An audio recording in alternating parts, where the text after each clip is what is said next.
There are a couple ways to approach using a nail gun. In order for this gun to fire, that must be pushed back. That's so that you cannot just hold it and pull the trigger.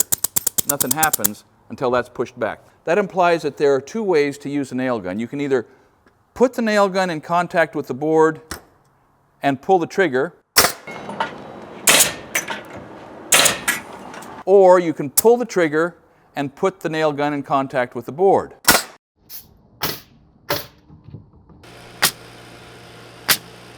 There are different times you use both those applications. Often a beginner will try to do the bump fire method and get a double tap. Only the second one happens after the gun is coming back down because he wasn't ready for that power, the backlash of the first blow, and the second one goes off with the point pointed who knows where, and that second nail could mess you up. I am not unique among pros in having shot myself a few times. One time I got fish hooked by a nail gun, maybe this one, and 4 times I've been shot with a framing nailer.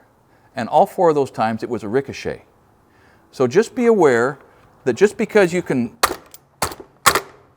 oh, I'm not plugged in, throw those things in, and you get to where you can do that. You can just almost will them into place. Eventually you're going to hit a knot or just miss the edge of the board you're intending to nail, or instead of being on the back of the plate, you're going to be up on the edge of the plate, and that thing's going to come out of there, and it's going to hit a hard spot, and it's going to be airborne, and your wrist is going to be in the way, or your knee is going to be in the way. You know, the cost-benefit analysis of productivity versus safety, every one of us has to work that out for ourselves. And every job's a little different. But when you pick up a nail gun, you pick up one of the biggest force multipliers for construction productivity ever. And you also pick up one of the riskiest tools on the job site.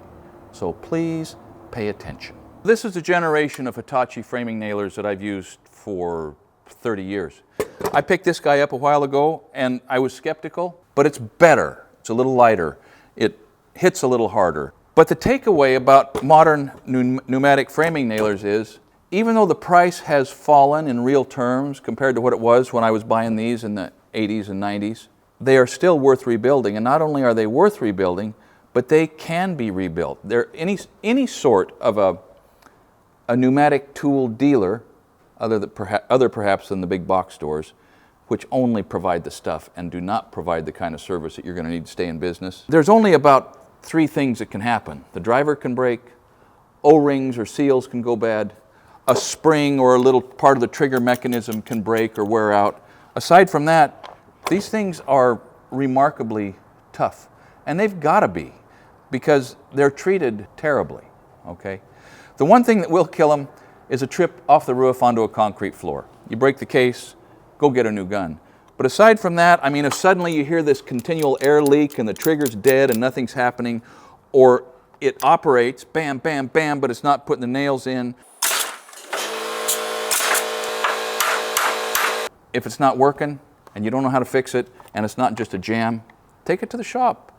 They'll make it as good as new for a surprisingly low price. Generally, my style is a style that is awful about maintenance, okay? I feel bad about it sometimes.